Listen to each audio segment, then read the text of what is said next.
Le 17 octobre 1999, à Villefranche-sur-Saône, Jean-Pierre et Élise Durand ferment la porte de leur pavillon pour la dernière fois.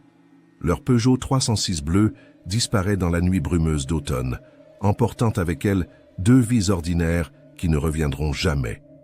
20 ans plus tard, Michel Roche, ancien facteur du quartier, brise enfin le silence sur un détail qu'il a gardé pour lui toutes ces années. Un détail qui va tout changer. Mais que s'est-il réellement passé cette nuit-là? Et pourquoi ce témoin crucial posté derrière sa fenêtre n'a-t-il jamais été interrogé par la police? Avant de continuer, écris dans les commentaires de quelle ville tu regardes cette vidéo. Abonne-toi dès maintenant à la chaîne et active les notifications pour ne manquer aucune de nos enquêtes mystérieuses. En cette fin d'octobre 1999, Villefranche-sur-Saône est une petite ville tranquille du Rhône où rien de grave n'arrive jamais. Jean-Pierre et Élise Durand y mènent une vie ordinaire, sans histoire. Mais ce soir-là, quelque chose va se produire que personne n'aurait pu imaginer. Et un voisin posté derrière sa fenêtre va tout voir sans jamais oser en parler. Jean-Pierre Durand, 42 ans, est garagiste. Élise, 39 ans, travaille comme bibliothécaire. Couple uni depuis 18 ans. Ils ont 2 enfants, Thomas, 15 ans, et Camille, 12 ans. Ils habitent un pavillon rue des Bruyères, dans un quartier résidentiel tranquille. Des voisins discrets, une vie sans vague. Rien qui laisse présager le drame. En face, au numéro 25, se dresse la maison de Michel Roche. Cet homme de 58 ans, facteur depuis 35 années, vit seul depuis le décès brutal de sa femme Françoise en 1996, emporté par un cancer du sein à 53 ans. Depuis ce drame, Michel a changé. Autrefois sociable et jovial, il s'est refermé sur lui-même, cultivant une solitude que ses voisins respectent par pudeur. Sa maison, jadis entretenue avec soin par Françoise, montre des signes de négligence. Peinture écaillée, jardin envahi par les mauvaises herbes, volets souvent fermés même en plein jour. Michel Roche entretient néanmoins une relation cordiale avec les Durand. Jean-Pierre lui rend occasionnellement service pour de petites réparations mécaniques sur sa vieille Renault 4, refusant systématiquement tout paiement. Élise lui apporte parfois un plat cuisiné, sachant que le veuf néglige sa propre alimentation. Ces gestes de solidarité discrète caractérisent la vie de ce quartier où chacun veille sur l'autre sans jamais l'étouffer. Ce qui rend Michel particulier, c'est son insomnie chronique. Depuis la mort de Françoise, le sommeil le fuit. Les nuits s'étirent en heures interminables où il déambule dans sa maison vide, incapable de trouver le repos. Pour tromper l'angoisse nocturne, il a pris l'habitude de se poster derrière la fenêtre de sa chambre, au premier étage, qui offre une vue dégagée sur toute la rue des Bruyères. De là, sans malveillance, mais avec cette curiosité naturelle des personnes isolées, il observe les allées et venues du quartier. Les voisins ignorent cette habitude de Michel. Ils ne savent pas qu'il les regarde rentrer tard le soir, qu'il note mentalement les visiteurs inhabituels, qu'il suit le rythme de vie de chacun. Cette surveillance involontaire deviendra cruciale dans les événements à venir, même si personne ne le sait encore. Ce samedi 16 octobre 1999, rien ne laisse présager le drame qui se prépare. Jean-Pierre passe sa matinée à l'atelier, s'occupant de la révision de la Citroën XM de M. Blanchard et du changement d'embrayage de la Ford Fiesta de Mme Petit. L'après-midi, il ferme le garage à 14 h, respectant son habitude du samedi, et rentre chez lui pour profiter du week-end familial. Élise, qui bénéficie de ses samedis libres grâce à la rotation des horaires de la médiathèque, a passé sa matinée au marché hebdomadaire de la Place des Arts. Elle a acheté des légumes frais chez son maraîcher habituel, M. Fabre, qui la reconnaît et lui glisse toujours quelques herbes aromatiques en supplément. De retour à la maison, elle prépare un pot-au-feu familial qui mijote lentement sur la cuisinière, emplissant la maison de son odeur réconfortante. L'après-midi se déroule dans cette atmosphère paisible typique des samedis de province. Thomas révise ses cours d'histoire-géographie dans sa chambre, préparant un contrôle prévu pour le mardi suivant sur la Révolution française. Camille s'exerce au piano, répétant inlassablement une sonatine de Clémenty que sa professeure lui a assignée. Jean-Pierre bricole dans son garage personnel attenant à la maison, rangeant ses outils et nettoyant des pièces mécaniques. Élise repasse du linge en écoutant France Inter à la radio. Vers 17 h, les Durand reçoivent le coup de téléphone hebdomadaire des grands-parents maternels, Gérard et Monique Lafont, qui vivent à Clermont-Ferrand. La conversation suit son cours habituel. Nouvelles de la santé, résultats scolaires des petits-enfants, projets pour les prochaines vacances de la Toussaint. Élise promet à sa mère de leur rendre visite le week-end suivant avec les enfants. Tout semble normal, routinier, rassurant. Ce soir-là, Jean-Pierre et Élise sont attendus chez leurs amis Perrin pour leur dîner mensuel, un rituel qui perdure depuis près de 10 ans. Pierre Perrin, 44 ans, comptable dans une PME locale spécialisée dans la fabrication de matériel agricole, et son épouse Martine, 42 ans, institutrice récemment retraitée pour raisons de santé, habitent un appartement au 3e étage d'un immeuble rue Nationale, dans le centre-ville. Les deux couples se sont rencontrés par l'intermédiaire de leurs enfants respectifs, qui fréquentaient la même école primaire. Une amitié solide s'est progressivement tissée, fondée sur des valeurs communes, un niveau social similaire et le plaisir simple de passer du temps ensemble. Ces soirées mensuelles, consacrées à la belote et aux discussions autour d'un bon repas, représentent l'un des plaisirs authentiques des deux couples, une parenthèse dans la routine du quotidien. Le dimanche 17 octobre se lève sous un ciel gris typique de l'automne rhône-alpin. Une brume légère montée de la Saône toute proche flotte dans les rues encore désertes. Les premiers froids annoncent l'arrivée prochaine de l'hiver, et les arbres du quartier commencent à perdre leurs feuilles qui jonchent les trottoirs. L'air humide sent la terre mouillée et la fumée de cheminée. Jean-Pierre consacre sa matinée à quelques travaux de bricolage dans son garage personnel. Il remplace les plaquettes de frein de sa propre voiture, opération de routine qu'il effectue lui-même par souci d'économie et par plaisir professionnel. Élise prépare une tarte aux pommes pour leurs hôtes du soir, suivant la recette transmise par sa propre mère. Pâte brisée maison, pommes golden émincées finement, sucre vanillé et une pointe de cannelle. L'odeur sucrée de la pâtisserie qui cuit embaume toute la maison. L'atmosphère familiale est détendue, ponctuée par les allées et venues des enfants. Thomas traîne en survêtement, oscillant entre télévision et console de jeu. Camille dessine dans sa chambre, écoutant la compilation Hits 99 qu'elle a reçue pour son anniversaire. Le repas de midi, simple et rapide, réunit la famille autour d'une omelette et d'une salade verte. La conversation porte sur les projets de la semaine à venir, les devoirs à terminer, l'émission de télévision du soir. Vers 16 heures, Jean-Pierre lave soigneusement sa Peugeot 306 bleue, immatriculée 2847 TI 69, garée dans l'allée. Cette voiture, achetée d'occasion en 1997 à un concessionnaire de Lyon, constitue leur moyen de transport familial principal. Berline 5 portes robuste et fiable, elle affiche désormais 98 000 km au compteur. Jean-Pierre, en professionnel de l'automobile, l'entretient avec le même soin qu'il accorde aux véhicules de ses clients. Vidange régulière, vérification des niveaux, contrôle des pneumatiques. Il passe l'éponge sur la carrosserie métallisée, rince au jet, essuie méticuleusement les vitres. Cette activité domestique, accomplie chaque dimanche quand le temps le permet, lui procure une satisfaction simple. Sa voiture propre, c'est un peu sa carte de visite professionnelle. Un garagiste qui roule dans une voiture sale perdrait toute crédibilité. La journée s'écoule dans cette tranquillité bourgeoise jusqu'à 19h30. Élise monte se préparer dans la salle de bain, enfilant un pull beige en laine mérino et son pantalon marine préféré. Elle se remaquille légèrement, vérifie sa coiffure, vaporise une touche de son parfum habituel, un classique de Chanel. Jean-Pierre, lui, enfile sa veste de cuir marron, celle qu'Élise lui a offerte pour ses 40 ans et qu'il réserve aux occasions spéciales. Dans la cuisine, Élise glisse la tarte encore tiède dans un plat de transport en plastique, puis dans un sac en tissu brodé. Elle vérifie qu'elle n'oublie rien. Clés, portefeuille, téléphone portable. Ces appareils, encore peu répandus en 1999 et réservés principalement aux professionnels, restent des objets de luxe pour la plupart des familles. Les Durand en possèdent un pour des raisons de sécurité, mais l'utilisent rarement. Avant de partir, Élise et Jean-Pierre laissent les consignes d'usage à Thomas.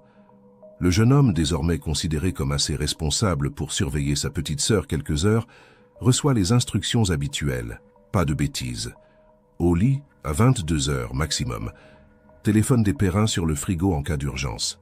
Thomas acquiesce d'un air blasé, habitué à ses recommandations répétées chaque mois. À 19h45 précise, Jean-Pierre et Élise franchissent le seuil de leur maison. Jean-Pierre verrouille la porte d'entrée avec sa clé, geste machinal répété des milliers de fois.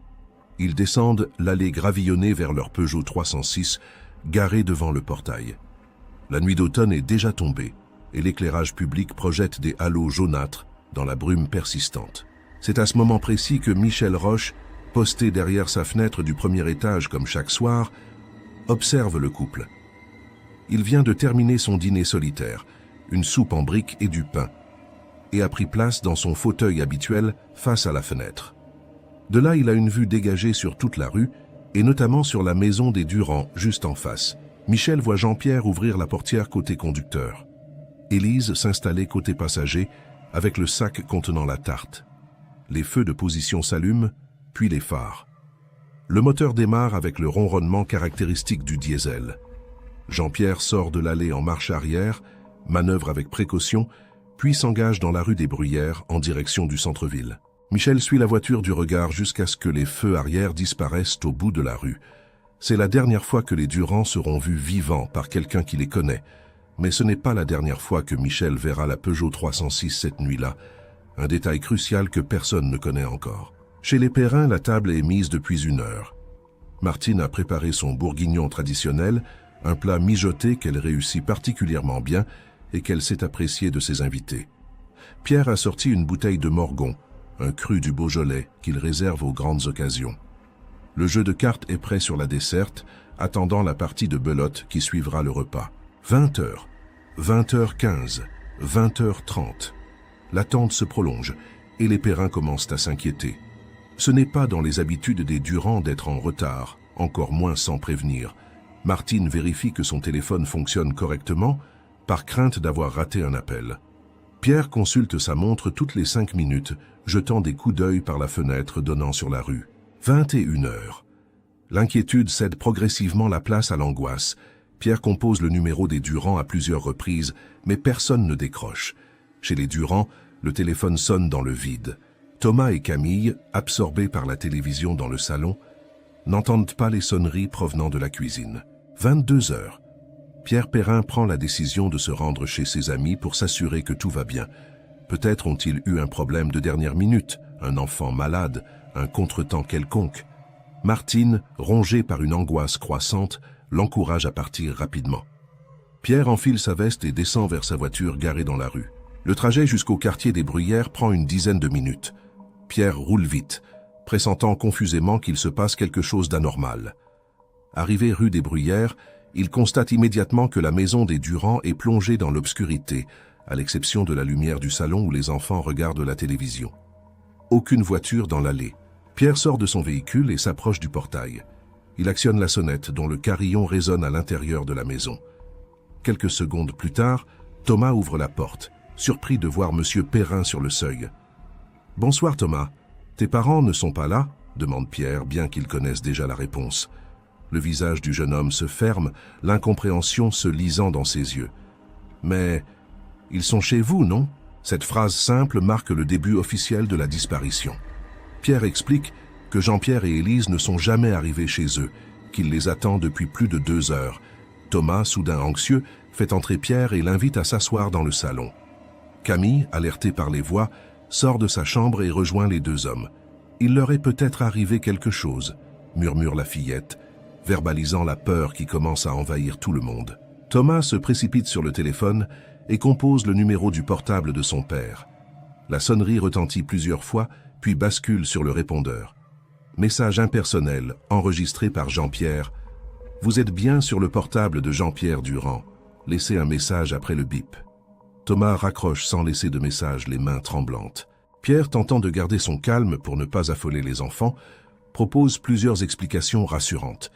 Peut-être une panne mécanique sur la route, ce qui serait ironique pour un garagiste, mais reste possible. Peut-être un accident bénin, un accrochage qui les retient à la gendarmerie pour un constat. Peut-être même une visite impromptue à des connaissances croisées en chemin. Mais au fond de lui, Pierre sent que ces explications ne tiennent pas. Ses amis l'auraient appelé. Une demi-heure s'écoule dans une attente angoissée. Thomas rappelle régulièrement le portable de son père, sans succès. Pierre contacte quelques connaissances communes, des voisins, espérant que quelqu'un aurait des nouvelles. Personne n'a vu les Durand. À minuit, face à l'absence persistante du couple et au visage terrorisé des enfants, Pierre Perrin prend la décision de contacter la gendarmerie. L'adjudant-chef Moreau, de permanence cette nuit-là à la brigade de Villefranche-sur-Saône, décroche le téléphone et écoute attentivement le signalement. Un couple d'une quarantaine d'années qui ne s'est pas présenté à un rendez-vous, joignable ni par téléphone fixe ni par portable, 2 enfants mineurs laissés seuls au domicile. La procédure habituelle voudrait qu'on attende 48 heures avant de considérer des adultes comme officiellement disparus, sauf circonstances particulières justifiant une inquiétude immédiate. Mais quelque chose dans le ton de Pierre Perrin, dans la description de ce couple stable et responsable qui ne manquerait jamais un dîner sans prévenir, alerte l'instinct professionnel de Moreau. Gendarme expérimenté depuis 25 ans, il a appris à faire confiance à son intuition. « Je viens immédiatement », s'annonce-t-il à Pierre. « Ne touchez à rien dans la maison. Je dois vérifier certains éléments. » L'adjudant-chef Moreau arrive rue des Bruyères vers 1h du matin, accompagné de son collègue, le maréchal des logis Dubois. Les 2 gendarmes en uniforme descendent de leur véhicule de service et sont accueillis par Pierre, Thomas et Camille. L'interrogatoire de routine commence immédiatement. À quelle heure les parents sont-ils partis? Quelle était leur destination? Leur comportement récent avait-il montré des signes inhabituels? Y avait-il des tensions, des problèmes financiers, des menaces? Thomas et Camille, encore sous le choc, répondent de leur mieux. Non, aucun comportement bizarre. Non, aucune dispute récente. Non, aucun problème d'argent dont ils auraient eu connaissance. Oui, leurs parents semblaient détendus et de bonne humeur ce soir. Oui, ce dîner mensuel était une habitude bien établie, jamais manquée depuis des années. Moreau inspecte rapidement la maison, cherchant des indices d'un départ précipité ou préparé. Tout semble en ordre. Les vêtements des parents sont dans l'armoire, les papiers importants rangés dans le bureau, les valises au sous-sol. Aucun signe de bagage préparé, aucun retrait bancaire important dans le relevé de compte consultable sur le secrétaire. L'ordinateur familial, un modèle récent acheté l'année précédente, n'affiche aucune recherche suspecte dans l'historique de navigation. Le gendarme prend en note les caractéristiques de la Peugeot 306, marque, modèle, couleur, immatriculation. Dès son retour à la brigade, il diffusera un avis de recherche dans tout le département et les départements limitrophes. Il récupère également des photos récentes du couple, données par Thomas, qui seront scannées et transmises aux services concernés. Avant de partir, Moreau laisse son numéro de ligne direct aux enfants et à Pierre Perrin. « Appelez-moi immédiatement s'il rentre ou si vous avez la moindre nouvelle », ordonne-t-il. Puis, s'adressant spécifiquement aux adolescents avec une douceur inhabituelle chez ce gendarme réputé bourru. « Je sais que c'est difficile, mais essayez de vous reposer. Nous allons tout mettre en œuvre pour retrouver vos parents. » Cette nuit-là, personne ne dort vraiment rue des Bruyères. Pierre Perrin décide de rester auprès de Thomas et Camille, installant son campement de fortune sur le canapé du salon. Les enfants rejoignent leurs chambres respectives, mais les lumières restent allumées. Chaque bruit de moteur dans la rue fait bondir Thomas jusqu'à la fenêtre, espérant voir apparaître la Peugeot 306 familière. Mais la nuit s'écoule sans que rien ne se passe. Au même moment, dans sa maison d'en face, Michel Roche ne dort pas non plus. Mais pour une raison différente. Le vieil homme, témoin involontaire d'un détail crucial, se demande s'il doit parler de ce qu'il a vu après le départ des Durand.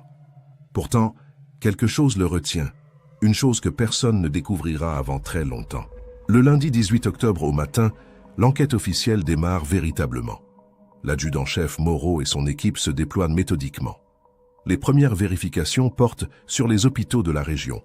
Aucun Jean-Pierre ou Élise Durand n'a été admis dans les services d'urgence. Les commissariats de Lyon, Villeurbanne, Vols-en-Velin sont contactés. Aucun couple correspondant à leur signalement n'a été placé en garde à vue ou impliqué dans un incident quelconque. Les barrages routiers n'ont signalé aucun accident impliquant une Peugeot 306 bleue. Les stations-service et commerces ouverts le dimanche soir, sur les axes entre Villefranche et Lyon, sont contactés. Personne ne se souvient avoir vu le couple. C'est comme si Jean-Pierre et Élise s'étaient évaporés quelques minutes après avoir quitté leur domicile. Mais il y a ce détail que Michel Roche connaît et dont il n'a parlé à personne. Un détail qui pourrait tout changer s'il était révélé. Mais le vieux facteur garde le silence, paralysé par la peur et le doute. L'enquête de voisinage commence dès le lundi matin. Les gendarmes frappent à toutes les portes de la rue des Bruyères, interrogeant méthodiquement chaque résident. Ont-ils vu ou entendu quelque chose d'inhabituel dimanche soir? Ont-ils remarqué des véhicules inconnus? Des personnes suspectes rôdant dans le quartier? Connaissaient-ils bien les Durand? Savaient-ils s'ils avaient des problèmes, des ennemis? Les Mercier, le couple de retraités du numéro 22, confirment qu'ils regardèrent la télévision dimanche soir et n'ont rien remarqué d'anormal.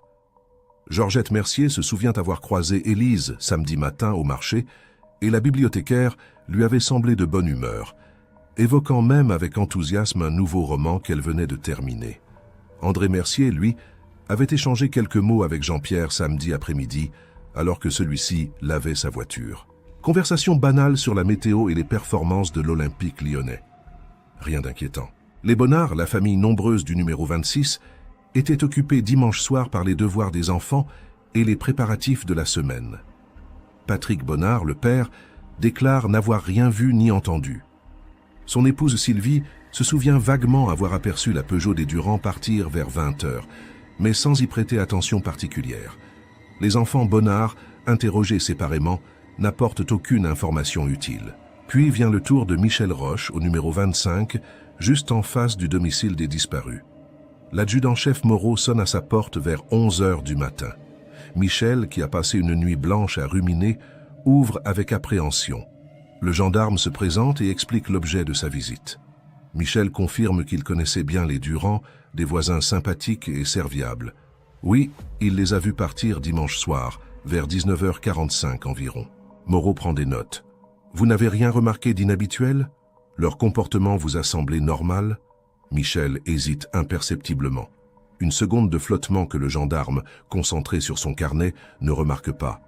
Non, tout était normal. Ils sont partis tranquillement, comme d'habitude. C'est un mensonge par omission. Michel ne dit pas qu'il a vu la voiture revenir. Il ne dit pas qu'il a observé Jean-Pierre seul au volant. Il ne dit pas qu'il a vu un inconnu monter dans la Peugeot. Pourquoi ce silence? Michel lui-même peine à l'expliquer rationnellement. La peur de paraître indiscret joue certainement un rôle.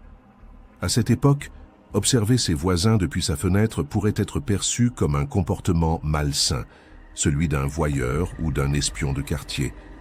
Michel, homme discret et respectueux des conventions sociales, redoute le regard des autres. Il imagine déjà les commérages.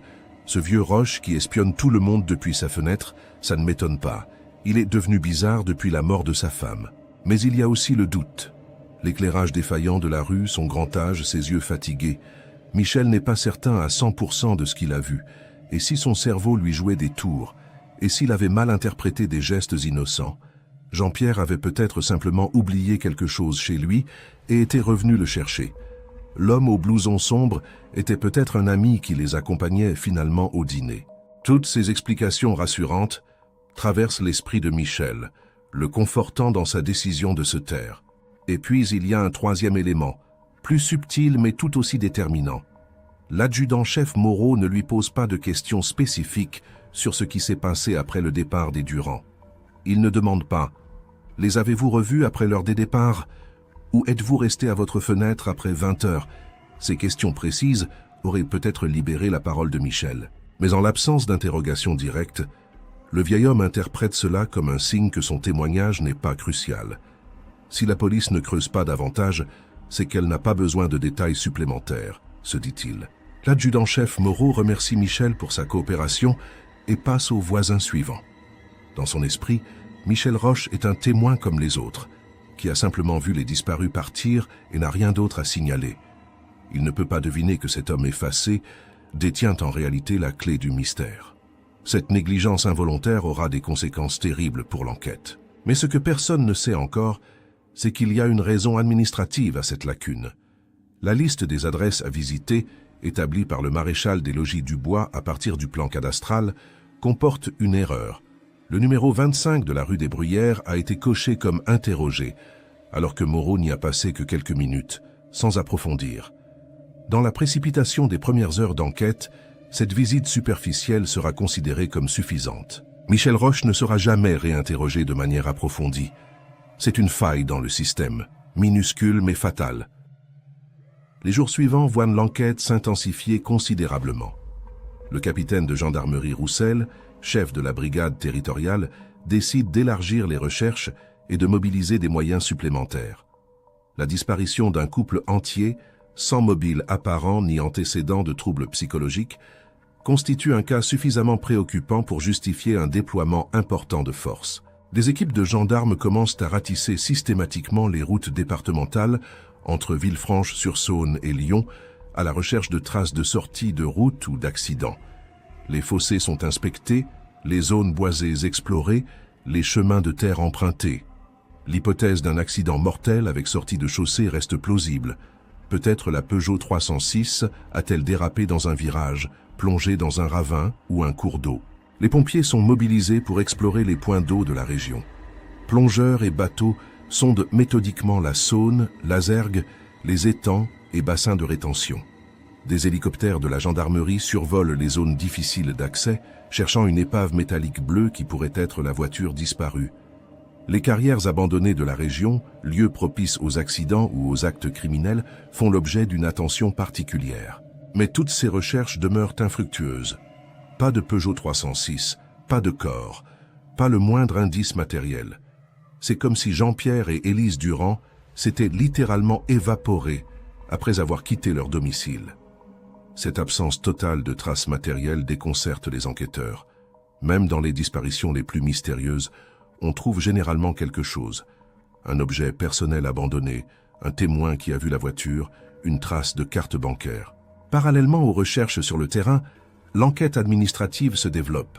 Les relevés bancaires des Durand sont épluchés ligne par ligne à la recherche d'une transaction suspecte ou d'un retrait important qui pourrait indiquer une fuite préparée. Les comptes présentent la régularité rassurante d'un couple de classe moyenne, sans difficulté financière particulière. Salaire de Jean-Pierre versé mensuellement par son entreprise individuelle, traitement d'Élise viré par la trésorerie municipale, quelques factures courantes, un crédit immobilier en voie de remboursement. Aucun retrait important dans les semaines précédant la disparition. Aucun virement vers un compte à l'étranger. Aucun achat de billets d'avion ou de train. Les Durand n'ont manifestement pas préparé une fuite volontaire. D'ailleurs, cette hypothèse semble absurde compte tenu du contexte. Pourquoi abandonner deux enfants mineurs pour se rendre à un simple dîner entre amis? L'examen de leur vie privée ne révèle aucun élément troublant susceptible d'expliquer une disparition volontaire ou un passage à l'acte violent. Le couple était uni depuis 18 ans, sans antécédent de crise conjugale grave.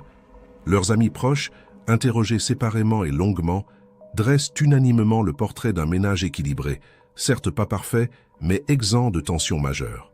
Jean-Pierre ne fréquentait aucun cercle suspect, ne pratiquait pas de jeux d'argent, ne s'était jamais fait remarquer pour des comportements à risque.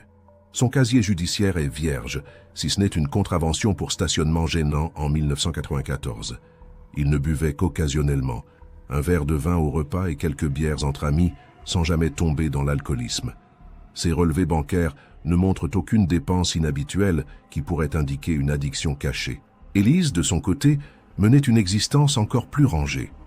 Entre son travail à la médiathèque, sa famille et ses activités bénévoles à la paroisse Saint-Pierre, elle ne disposait guère de temps pour une vie secrète. Ses collègues confirment qu'elle ne recevait jamais d'appels personnels suspects au travail, qu'elle ne s'absentait jamais sans justification, qu'elle ne manifestait aucun signe de détresse psychologique. L'hypothèse d'une liaison extra-conjugale qui aurait pu dégénérer est explorée avec discrétion. Les enquêteurs creusent la vie sentimentale des deux époux, recherchant l'existence d'un amant éconduit ou d'une maîtresse délaissée qui aurait pu passer à l'acte. Mais cette piste se révèle rapidement sans fondement. Ni Jean-Pierre ni Élise n'entretenaient de relations extra-conjugales, du moins aucune dont leur entourage aurait eu connaissance. Pierre et Martine Perrin, interrogés à plusieurs reprises, confirment n'avoir jamais décelé de tensions particulières chez leurs amis. C'était un couple normal, avec les petites disputes habituelles, mais rien de grave, déclare Martine. Ils s'aimaient, c'était évident. Jean-Pierre regardait toujours Élise avec tendresse et elle le lui rendait bien. Jamais je n'aurais imaginé qu'ils puissent avoir des problèmes assez graves pour justifier une disparition. Au bout de 2 semaines de recherches intensives, les enquêteurs commencent à explorer des hypothèses plus sombres. L'enlèvement à des fins crapuleuses reste plausible, même si aucune demande de rançon n'a été formulée. Cette absence de demande intrigue d'ailleurs les spécialistes. Dans un enlèvement classique, les ravisseurs établissent rapidement le contact avec la famille pour négocier. Mais ici, silence radio complet. Jean-Pierre, en tant qu'artisan indépendant, pouvait disposer d'espèces importantes, notamment en fin de mois quand il encaissait les paiements de ses clients. Certains payaient comptant pour éviter la TVA, pratique tolérée mais illégale qui faisait partie du système économique parallèle. Un garagiste pouvait ainsi accumuler plusieurs dizaines de milliers de francs en liquide. Cette réalité était connue dans le milieu et faisait potentiellement du garage Durand une cible intéressante pour des malfaiteurs en quête d'argent facile. Mais là encore, plusieurs éléments contredisent cette hypothèse. L'enlèvement aurait logiquement eu lieu au garage, pas en pleine rue un dimanche soir, alors que le couple se rendait à un dîner. Et pourquoi kidnapper les deux époux? Un ravisseur rationnel n'aurait enlevé que Jean-Pierre, laissant Élise libre de recevoir les instructions et payer la rançon. Le fait que les deux aient disparu simultanément suggère plutôt un acte de violence impulsif qu'un enlèvement planifié. L'hypothèse du tueur en série fait également surface. En 1999, la France vient de vivre plusieurs affaires criminelles médiatisées impliquant des psychopathes s'attaquant à des couples. L'affaire Guy Georges, le tueur de l'Est parisien arrêté en 1998, reste dans tous les esprits. Les enquêteurs se demandent si les Durand n'ont pas croisé le chemin d'un prédateur qui les aurait suivis depuis leur domicile jusqu'à un endroit isolé. Cette piste donne lieu à des recoupements avec d'autres disparitions non élucidées dans la région. Les fichiers de la police judiciaire sont consultés à la recherche de cas similaires, couples disparus, enlèvement de personnes seules, découverte de corps non identifiés. Mais aucune corrélation probante n'émerge de cette analyse. Les Durand semblent être un cas unique, ce qui complique encore davantage l'enquête. Plus troublante encore, l'hypothèse de la fuite volontaire continue de hanter certains enquêteurs malgré tous les éléments qui la contredisent. Cette théorie, aussi invraisemblable soit-elle, expliquerait l'absence totale d'indices matériels. Si les Durand avaient minutieusement planifié leur disparition, ils auraient pu prendre des précautions pour ne laisser aucune trace. Abandon de la voiture dans un endroit isolé, changement d'identité, départ à l'étranger avec de faux papiers. Mais comment expliquer l'abandon de Thomas et Camille? Aucun parent aimant n'abandonnerait ses enfants sans raison impérieuse. Les enquêteurs explorent donc des scénarios extrêmes, menaces terroristes nécessitant une mise à l'abri d'urgence, programme de protection des témoins suite à un témoignage dans une affaire criminelle, fuite devant des créanciers mafieux. Toutes ces hypothèses sont vérifiées et se révèlent sans fondement. Les semaines se transforment en mois. Novembre 1999 apporte ses premiers froids et un sentiment croissant d'impuissance face au mystère des époux Durand. Les battues organisées par la gendarmerie, renforcées par des centaines de bénévoles du village et des communes voisines, ne donnent aucun résultat tangible. Des retraités, des commerçants, des lycéens, des employés municipaux. Tous se mobilisent, formant des lignes humaines qui progressent lentement dans les forêts et les champs, scrutant chaque buisson, chaque fossé. Les chiens de recherche, amenés spécialement depuis Lyon, perdent rapidement toute piste. Ils reniflent les vêtements laissés par les disparus, s'agitent un moment autour de la maison et de l'allée, puis semblent désorientés. Comme si Jean-Pierre et Élise s'étaient volatilisés sans laisser d'odeur, sans laisser de traces biologiques exploitables. Cette absence de piste olfactive intrigue les maîtres chiens, habitués à obtenir des résultats même dans des conditions difficiles. L'affaire commence à attirer l'attention des médias locaux, puis régionaux. Le Progrès, quotidien de référence dans la région Rhône-Alpes, consacre plusieurs articles à la disparition mystérieuse. Le journaliste Marc Fontaine, spécialisé dans les faits divers, rédige un portrait détaillé du couple disparu, interviewe les proches, reconstitue les dernières heures. Ces articles, publiés en première page de l'édition locale, suscitent une vive émotion dans toute la région. France 3 Rhône-Alpes diffuse un reportage de 7 minutes dans son journal télévisé régional du soir. Les images montrent la maison des Durand, la rue des Bruyères, le garage où travaillait Jean-Pierre. Thomas et Camille, filmés de dos pour préserver leur anonymat, lancent un appel déchirant. « Papa, maman, si vous voyez ce reportage, rentrez s'il vous plaît. On vous aime, on a besoin de vous. » Ces images bouleversent des milliers de téléspectateurs. Un numéro vert est mis en place, permettant à toute personne détenant une information de contacter anonymement la gendarmerie. Les premiers jours, les appels affluent, Plus de 200 signalements sont enregistrés. Chacun fait l'objet d'une vérification minutieuse. Mais la plupart se révèlent soit fantaisistes, soit concernant des couples ressemblant vaguement aux Durand, mais sans rapport avec l'affaire. Une femme de Bourg-en-Bresse affirme avoir vu un couple correspondant à la description des disparus dans une station-service le 18 octobre au matin. Vérification faite, il s'agissait d'autres personnes dont l'identité est rapidement établie. Un homme de Mâcon déclare avoir croisé Jean-Pierre au marché, mais cela s'avère être un homonyme. Une voyante parisienne appelle pour révéler que les Durand sont retenus prisonniers dans une cave et qu'elle peut localiser l'endroit moyennant rémunération. Sa piste ne donne évidemment rien. Décembre 1999 marque un tournant douloureux dans l'état psychologique de la famille et de l'entourage des disparus. Les fêtes de fin d'année approchent, période normalement joyeuse qui se teinte cette année d'une tristesse insoutenable. Thomas et Camille, pris en charge par leurs grands-parents maternels Gérard et Monique Lafont, venus s'installer temporairement dans la maison familiale, peinent à retrouver un équilibre après le traumatisme de l'abandon brutal. Le jeune homme de 15 ans, confronté prématurément aux responsabilités d'adulte, développe une maturité douloureuse qui inquiète psychologues et proches. Il refuse de parler de ses parents au passé, s'accroche à l'espoir de leur retour, mais son regard trahit une blessure profonde. Ses résultats scolaires chutent brutalement, lui qui était un élève moyen mais sérieux. Ses professeurs signalent des absences répétées, un décrochage progressif, des moments de prostration en plein cours. Camille, 12 ans, plus jeune et plus fragile, traverse des phases d'angoisse nocturne et refuse catégoriquement de dormir seule. Elle a développé une phobie de l'obscurité et de la séparation, terrorisée à l'idée que ses grands-parents puissent eux aussi disparaître brutalement. Elle fait des cauchemars récurrents où elle voit ses parents s'éloigner dans un brouillard épais, appelant à l'aide sans qu'elle puisse les rejoindre. Une psychologue spécialisée dans les traumatismes infantiles commence à la suivre régulièrement. Les grands-parents Lafont, Gérard et Monique, tous deux septuagénaires, se retrouvent confrontés à une épreuve qui dépasse leurs forces. Gérard, ancien contremaître dans une usine Michelin désormais retraité, et Monique, ancienne secrétaire médicale, pensaient couler des jours paisibles après une vie de labeur. Au lieu de cela, ils doivent gérer deux adolescents traumatisés, une maison qui n'est pas la leur et l'absence insupportable de leur fille unique. Monique pleure chaque nuit, étouffant ses sanglots pour ne pas alerter ses petits-enfants. Les fêtes de fin d'année 1999 se déroulent dans une atmosphère funèbre. Pas de sapin de Noël cette année, pas de cadeaux, pas de réveillon festif. Les grands-parents tentent de maintenir un semblant de normalité pour les enfants, mais l'absence pèse comme une chape de plomb.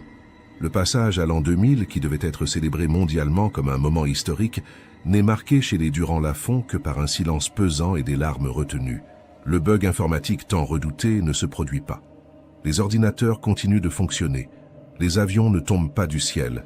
Les centrales nucléaires ne connaissent aucun dysfonctionnement. Mais pour la famille Durand, l'année 2000 s'ouvre sur une catastrophe bien réelle. L'absence de Jean-Pierre et d'Élise et l'incertitude déchirante sur leur sort. L'enquête, malgré la mobilisation importante des premiers mois, commence progressivement à perdre de son intensité. D'autres affaires sollicitent l'attention de la gendarmerie, d'autres crimes, d'autres disparitions. Les moyens humains et matériels ne sont pas extensibles, et les supérieurs hiérarchiques du capitaine Roussel lui font comprendre qu'il ne peut pas consacrer indéfiniment toute son équipe à une affaire sans piste. En mars 2000, le dossier Durand est officiellement confié à une cellule réduite.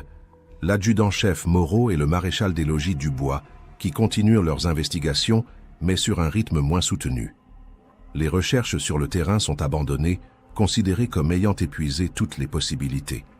L'enquête se concentre désormais sur le recoupement d'informations, l'exploitation de témoignages tardifs et l'attente d'une découverte fortuite. Un élément nouveau surgit en mai 2000. Un couple de randonneurs découvre dans une zone boisée près d'Anse, à une vingtaine de kilomètres de Villefranche, un sac à main féminin partiellement enfoui sous des feuilles mortes. Le sac, de marque modeste et dans un état de dégradation avancée, contient des papiers détrempés mais encore partiellement lisibles. Les gendarmes, alertés, examinent le contenu. Un portefeuille, une carte de bibliothèque, quelques tickets de caisse. L'espoir et l'angoisse envahissent immédiatement l'équipe d'enquête. Ce sac pourrait-il appartenir à Élise Durand? Les papiers sont envoyés au laboratoire de la police scientifique pour analyse. Pendant plusieurs jours, les proches retiennent leur souffle. Puis le verdict tombe. Le sac appartenait à une certaine Martine Dubois, disparue en 1997 et retrouvée morte quelques mois plus tard. Aucun lien avec l'affaire Durand. Cette fausse alerte illustre cruellement la fragilité de l'espoir entretenu par les familles de disparus. L'été 2000 apporte une chaleur accablante et aucune avancée dans l'enquête. Thomas et Camille passent juillet et août chez leurs grands-parents paternels à Mâcon, une tentative de leur offrir des vacances normales qui se révèlent douloureuses. Partout où ils vont, les gens les reconnaissent grâce à la médiatisation de l'affaire, leur adressent des regards compatissants qui les mettent mal à l'aise. Ils préfèrent rester cloîtrés dans la maison, regardant la télévision et évitant les contacts extérieurs. Septembre 2000 marque la rentrée scolaire, un moment particulièrement difficile. Thomas entre en première au lycée, Camille en quatrième au collège. Leurs camarades ne savent pas comment se comporter avec eux. Faut-il parler de la disparition ou faire comme si de rien n'était? Cette gêne sociale s'ajoute au traumatisme initial, renforçant l'isolement des deux adolescents. Thomas développe une agressivité inhabituelle, se bagarrant avec des camarades qui ont osé faire des plaisanteries sur ses parents. Camille, elle, se réfugie dans un mutisme presque total. Octobre 2000, un an après la disparition. Une cérémonie religieuse est organisée à l'église Saint-Pierre de Villefranche-sur-Saône à l'initiative des grands-parents et de Pierre et Martine Perrin. L'abbé Martineau, qui connaissait bien Élise pour son engagement paroissial dans l'animation des groupes de catéchisme, prononce une homélie émouvante sur l'espérance chrétienne face à l'inexplicable et la foi malgré l'absence de réponse. L'église est pleine ce dimanche matin. Plus de 300 personnes sont venues témoigner leur soutien à la famille et rendre hommage aux disparus. Des collègues du garage, des usagers de la médiathèque, des parents d'élèves, des voisins, des commerçants, toute la communauté locale s'est mobilisée. Mais ce rassemblement, malgré sa dimension d'espoir officiellement affichée, prend des allures d'adieu déguisé. Personne n'ose prononcer le mot mort, mais chacun sent que les chances de retrouver Jean-Pierre et Élise vivants s'amenuisent chaque jour. Dans sa maison d'en face, Michel Roche assiste à la cérémonie, assis au dernier rang, silencieux et rongé par la culpabilité. Chaque fois qu'il croise le regard de Thomas ou de Camille, il sent un poids immense écraser sa conscience.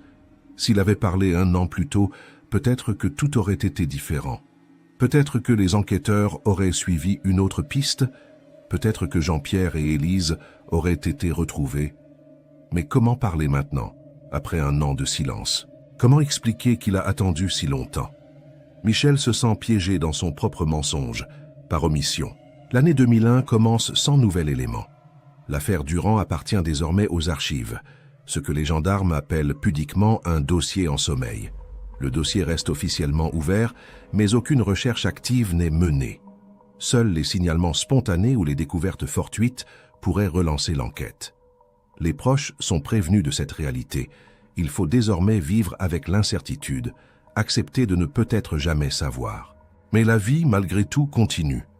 Thomas, 17 ans, se prépare à passer son baccalauréat. Contre toute attente, il redresse ses résultats scolaires, trouvant dans l'étude une forme de refuge contre la douleur. Camille, 14 ans, se met à l'écriture, noircissant des carnets entiers de poèmes et de lettres adressés à ses parents disparus. Cette sublimation artistique lui permet de canaliser sa souffrance. Les grands-parents la font, épuisés mais dignes, ont officiellement pris la tutelle légale des enfants. Une procédure administrative complexe qui a nécessité l'intervention d'un juge aux affaires familiales et d'une assistante sociale. La maison de la rue des Bruyères a été vendue en juin 2001 à un jeune couple avec 2 enfants qui ignorait tout du drame ayant frappé les lieux. L'argent de la vente, placé sur un compte bloqué, servira à financer les études de Thomas et Camille. Juillet 2001 apporte un nouveau rebondissement, inattendu mais finalement décevant. Un collègue de Jean-Pierre, François Mercier, qui travaillait comme mécanicien au garage Durand jusqu'en 1998, contacte spontanément la gendarmerie. Il affirme se souvenir d'une conversation troublante avec Jean-Pierre quelques semaines avant sa disparition. Le garagiste aurait évoqué des problèmes avec un client mécontent, un certain Franck Morel, ancien employé licencié en juillet 1999 pour faute grave. Cette information relance immédiatement l'intérêt des enquêteurs. Franck Morel, 46 ans en 1999, mécanicien employé par Jean-Pierre de 1996 à 1999, avait effectivement quitté le garage dans des circonstances houleuses. Les archives du garage, conservées par le successeur de Jean-Pierre qui a racheté le fonds de commerce en 2000, confirment que Morel contestait une prime non versée et réclamait des heures supplémentaires impayées. Les deux hommes s'étaient séparés dans une ambiance conflictuelle, échangeant même des menaces par avocat interposé. L'adjudant-chef Moreau reprend le dossier avec un regain d'énergie. Franck Morel devient soudain un suspect potentiel. Âge correspondant à la description approximative d'un homme d'une quarantaine d'années, motif de rancœur.